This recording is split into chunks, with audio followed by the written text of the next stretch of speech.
Λοιπόν, πάμε λίγο τώρα. Απόλλων Πόντου λέει ΠΑΟΚ Β. Πάμε να παίξουμε over. Για πλάκα τώρα το βάζω το ποσό. Over 1,5 γκολ. Πάμε να δούμε. Οπα. Something went wrong. Γυρνάει.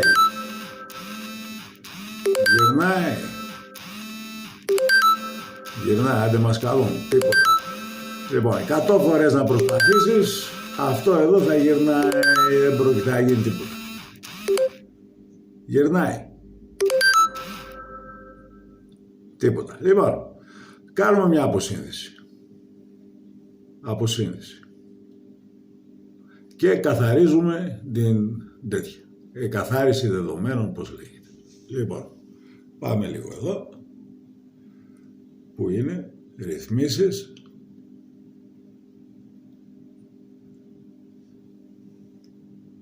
Λοιπόν, πού είναι, απόρριτο και ασφάλεια.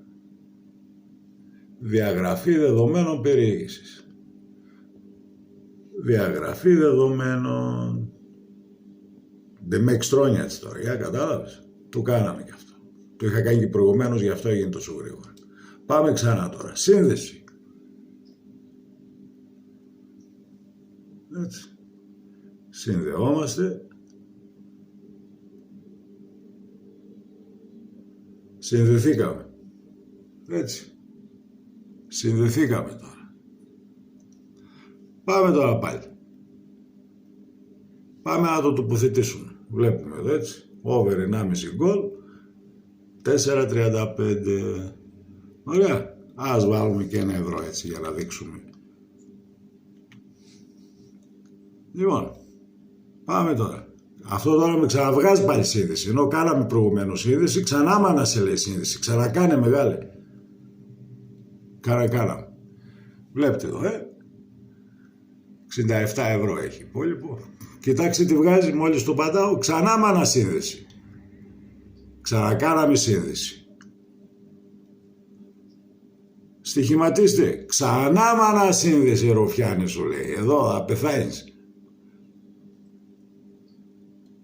Λοιπόν, για να το βγάλουμε, για να το επιλέξουμε πάλι. Για να βάλουμε και το ευράκι. Ωραία. Πάμε.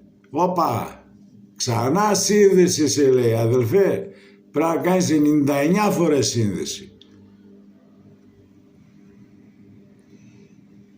Τώρα το έκλεισε ένα μπιγκόδι απλά. Δηλαδή, είναι για γέλια οι άνθρωποι, εσύ. Οι άνθρωποι είναι πραγματικά για γέλια. Δηλαδή, και μετά και να γίνει σύνδεση, όσο και να προσπαθούμε, δεν υπάρχει περίπτωση να τοποθετήσουμε στοίχημα. Ύστερα λέτε γιατί ο κόσμος παίζει άλλο. Θες να πας στον ΟΠΑΠ, λες ελληνική εταιρεία, άντε. Αστέδια άλλα ρε.